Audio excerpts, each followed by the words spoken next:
We were 20 in numbers that came to Russia. A man brought us here. His name is Abraham Wache, popularly known as one man supporter.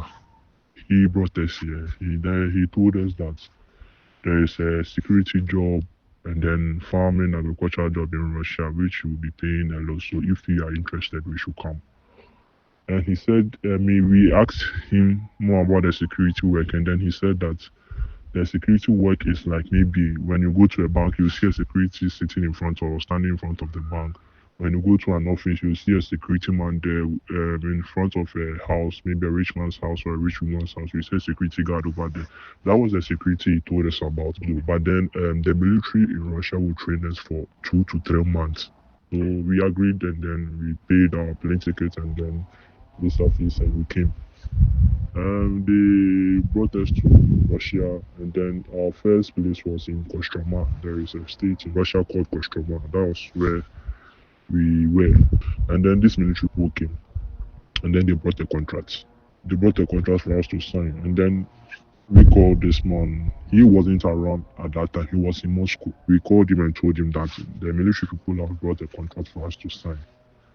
And then we want him to be here to witness it before we will sign it. And then he told us that, oh, don't worry, it's the training that you are going to do. It's the military people that will train you. So that's the contract they brought for you guys to sign. So we should sign. Nothing bad is going to happen. So he brought us here, so we trusted him. And then we signed it. And we signed it not knowing it was a contract that is going to be sending us to the front line. When I see the front line, the war zone, the fight between Russia and Ukraine. That was the contract we signed, and we didn't know. The contract, the language was in Russian language, but then this one told us the military people were in training. So that was what we thought. We didn't know it was a contract taking us to the war front. And then he said that the military people will train us. So the military people came to take us, and we went to Rostov. It's another state in Russia. When we got there, now the military people told us that we are going to train for only 21 days. So after we called this man and told him that this is what is going on. So this man was like, no, we should believe him. That's not why we are here. They only train us, and then after they'll post us to our security posters.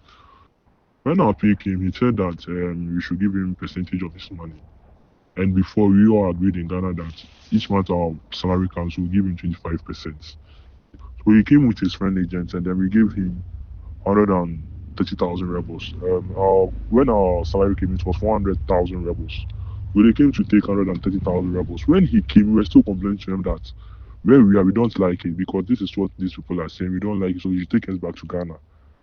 He was still saying today, tomorrow, and then now, as I'm talking to you, we are in Donetsk right now. And if you should know Ukraine very well, you will know that Donetsk is part of Ukraine.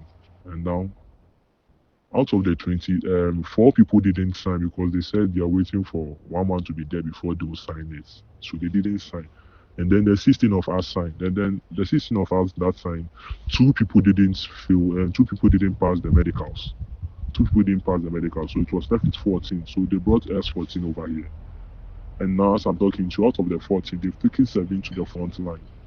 And then out of the 7, 4 are seriously wounded and being admitted at hospital.